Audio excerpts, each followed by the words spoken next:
Hey guys, it's Livie here. Welcome back to my channel. Today I am filming Katy Perry's makeup for one of the main looks she's wearing in her music video for Unconditionally. It's the one she's wearing when she's wearing that sort of red and gold brocade dress top thing. Anyway, it's really beautiful. It's a really gorgeous look, and I saw it in the preview and I thought, give this one a cheeky film, because I love doing Katy Perry makeup tutorials just because we have a really similar colouring, so I always feel like they come out quite true to the video and it's nice to see on me. So I hope you guys enjoy this video and I will see you on the flip side. I'm starting off with Revlon's Nearly Naked foundation in the palest shade Ever Ever.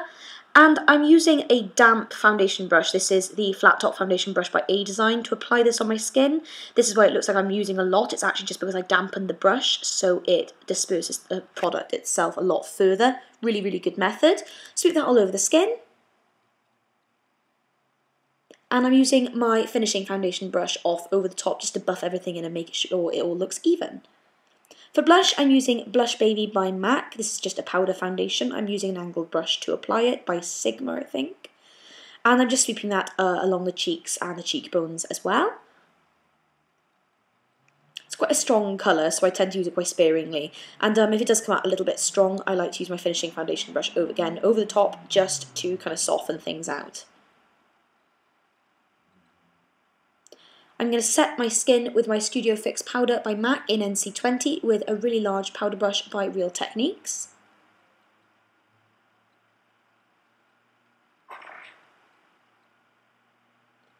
And I'm just using a clean mascara wand just to brush my eyebrows into shape before I fill them in with MAC's charcoal brown eyeshadow and an angled brush. That's what I use. And if you can see me talking, it's because I'm talking to Matthew. Now, Katy's brows in this particular look just seem a little bit lighter than her hair colour, so I'm going to fill mine in a little bit lighter than mine as well. Charcoal brown's really, really good colour for most hair colours, I'd say, if you're using it to fill in your brows. I'm just going to follow the shape of my natural brows, but I am going to drag out a little bit further than I normally would, just to kind of elongate my brows a little bit.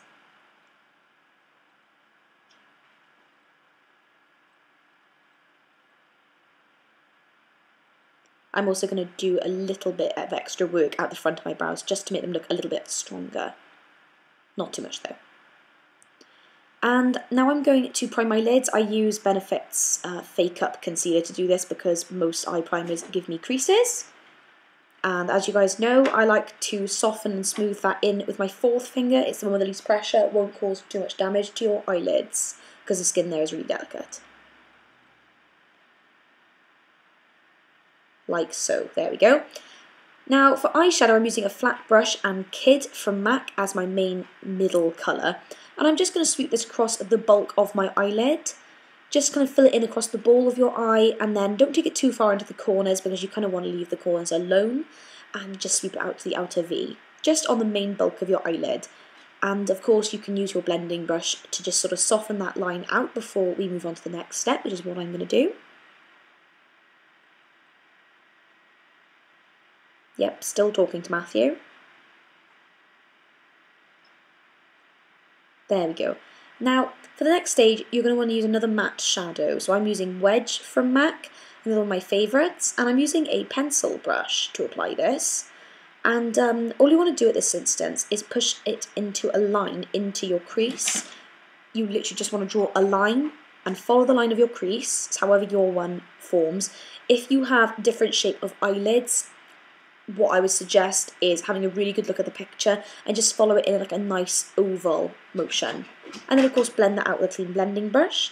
The most intricate part of this look is using Wedge on an angled brush, and you want to actually draw a Cleopatra style line from your crease out towards the direction of the end of your eyebrows. Of course soften it with a blending brush, but that is the look that she has in the pictures that I've seen. Now I'm using charcoal brown again on my pencil brush just to kind of deepen that line in the crease. I'm also going to match it underneath with a line going from my lash line outwards as well. And again, blend and soften. But if you need to sort of fill in the lines again on the very outer corners, please do so. I'm also adding a little bit of colour into my outer V with charcoal brown and my pencil brush. And again, softening out with my blending brush. but I am going to take my angle brush now and just redraw those lines just to make sure they are clear. There we go, kind of Egyptian styly. Okay, now for eyeliner, you guys know I'm not too fond of liquid, so my version of liquid liner is NYX Jumbo Eye Pencil in Black Bean and an angled brush. It gives the same look, same effect, without that sort of weird feel of liquid liner. I just don't like it personally. So just go for a nice winged liner look, nice and simple, nothing too thick. Take it into the right into the corner of your eyes just to make sure they're nice and defined. And underneath the eyes, I'm using Wedge and Kid.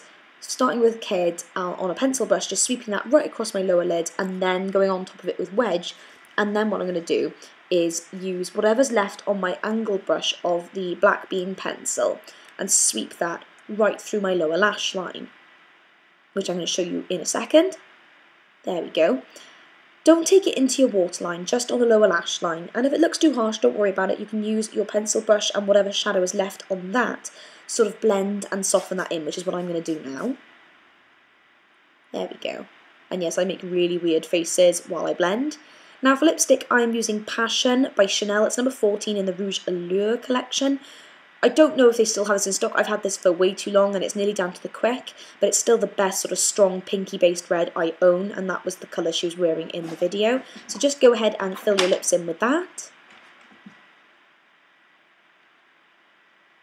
Just make sure the red you're using is quite a strong one, nothing too basic here. And then just put on favourite false lashes. Mine are ones by Eldora, really, really good, and secure them.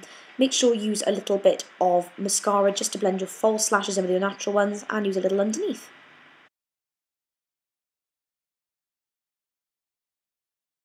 And there you have it. This is my interpretation for Katy Perry's makeup, or at least one of the makeup looks she's wearing in her new music video for Unconditionally. I hope you guys enjoy it. I actually had a lot of fun with this look. I'm sorry if you saw me chatting to Matt the whole time. It's actually really late, and we were watching Pretty Little Liars like on Netflix while I was filming. Yeah, it's one of those looks I feel is actually very wearable, and coming from somebody who doesn't like false lashes and usually wears very neutral eyes when wearing a red lip, I'm surprised at how wearable this is, but I'm really, really happy with how it turned out. I hope you guys are too, and I hope you enjoy it. And yes, stay tuned for more videos. Like I said, I'm going to be filming 2 hair tutorials this week using the Halo hair extensions. So stay tuned for that, because I'm really excited to show you guys how to get the 2 princesses look in the new film Frozen by Disney. And I'll also be filming lots of other videos as well. If you haven't seen my tutorial for Rihanna's main sort of look in her music video for What Now, I'm going to link that in the information bar below this video, and I hope you guys check that out and enjoy that as well. Other than that, I hope you guys are having a great day wherever you are, and stay tuned for my next video. I'll see you guys soon. Bye bye.